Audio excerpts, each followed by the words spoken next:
মামুন লাইলার আবার ঝগড়াঝাটি শুরু হয়ে গেছে। বাইরে ভাই কি কমু, কি ও অশ্লীল ভাবে দেখেন ঝগড়া করতেছে, একবারে লাইভ দেখেন, ভিডিও দেখেন। সমস্যা নাই, আমি কিছু বলছি না, বলছি তুই তোমার বাসায় যাও। বাংলাদেশের আইন কতটা জঘন্য হইলে এর মতো একটা মহিলা ধর্ষণ মামলা আমাকে দিতে পারে? 50 বছরের একটা মহিলা আমাকে ধর্ষণ মামলা দিচ্ছে, তাকে কিভাবে ধর্ষণ হয়? তোকে কিভাবে ধর্ষণ হয় সেটা তুই কোর্টে যে প্রমাণ করিস। কোর্ট তো তোর কি না, তোর বাপের না কোর্ট?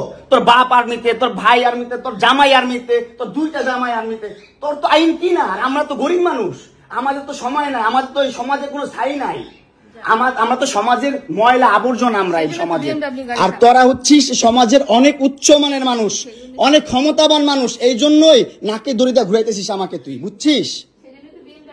হ্যাঁ, বিএমডব্লিউ নিয়ে যোগ্যতায় চালাই, তোর টাকা দিয়ে চালাই না, যোগ্যতা চালাই, কামাই করে চালাই।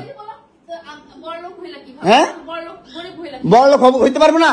কোথাও লেখা আছে গরিবরা বিএমডব্লিউ চাইতে পারবে না, গরিবরা বড়লোক হতে পারবে না? কোথাও লেখা আছে? হ্যাঁ, কোথাও লেখা আছে?